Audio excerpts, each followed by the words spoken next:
And suddenly, our planetary ride, a rotation that's spinning nonstop for billions of years, comes to a screeching, incredibly violent halt. Welcome to today's Explainer, where we're going to break down the mind-bending, absolute, catastrophic physics of what would actually happen if the Earth simply stopped spinning. Right now, depending on exactly where you're sitting, you're actually moving at an incredible speed. Down at the equator, the Earth is rotating at roughly 1,000 miles per hour. We don't feel it, right? Because everything around us, the ground, the oceans, the atmosphere, it's all moving right along with us. But what if the Earth just suddenly hits the cosmic brakes? Section 1. The millisecond it stops. The very millisecond the world stops spinning, the physics turn instantly and, frankly, unbelievably violent. And it all comes down to a fundamental rule you probably remember from physics class: inertia, the tendency of objects in motion to stay in motion. See, when the rocky sphere of the Earth stops, anything that isn't anchored deep, deep into the bedrock doesn't stop. Buildings, cars, trees, rocks, and yes, you and me, we'd be violently ripped from the ground and launched eastward at the exact speed we were just traveling. If you're at the equator, that is a devastating 1,000 mile per hour sideways launch. Just look at this timeline, because the escalation of this catastrophe is literal seconds. At T0, the Earth stops. Barely 1 second later, inertia strikes.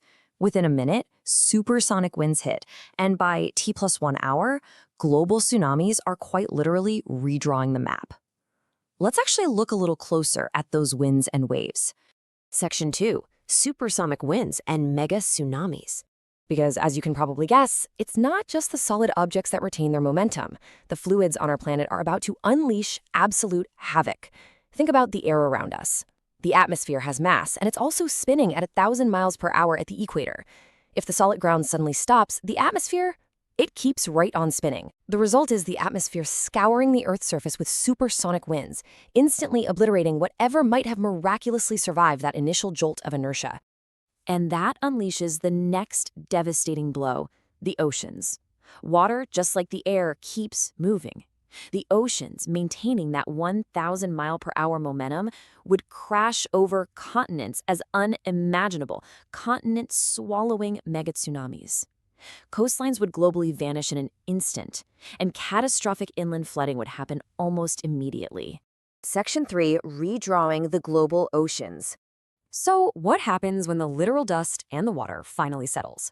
We're looking at a bizarre new geographic reality, as the planet physically restructures itself. Right now, the Earth's spin creates a centrifugal force, and that actually makes ocean water bulge outward at the equator. But step 1, the Earth stops, and that centrifugal force completely disappears.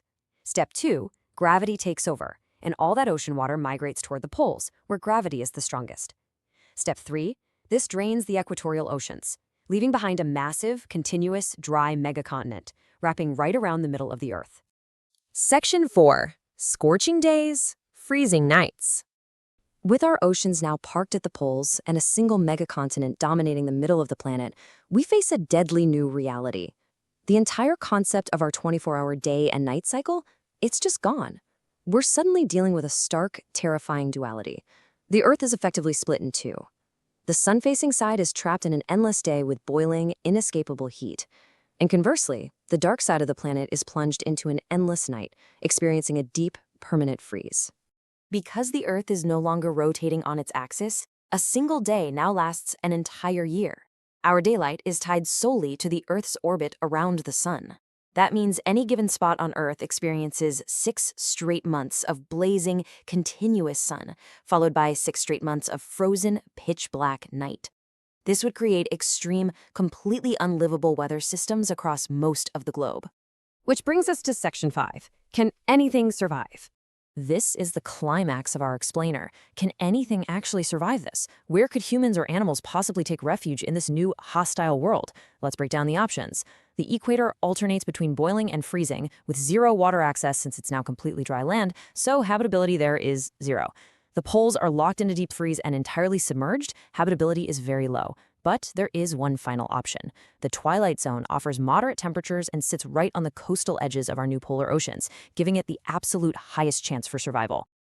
Now, what's really fascinating here is this concept of the twilight zone. We're not talking about the classic sci-fi show. This is a literal, narrow ribbon of perpetual dusk and dawn, separating the baked half of the Earth from the frozen half. Because the sun is always hovering right on the horizon in this narrow band, the temperatures here would actually be moderate. It's a tiny sliver of hope. It's literally the only place where long-term survival might be physically possible. As the source material highlights, this scenario becomes the ultimate test of planetary adaptability. And they hit the nail on the head. Just reflect on the incredible, sobering resilience that would be required.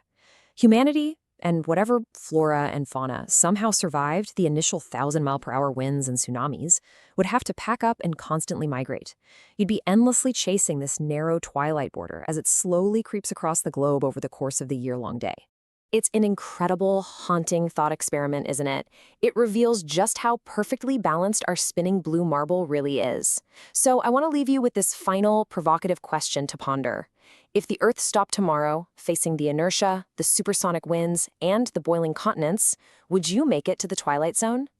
Thank you for joining me for this explainer, and I hope this sparked your curiosity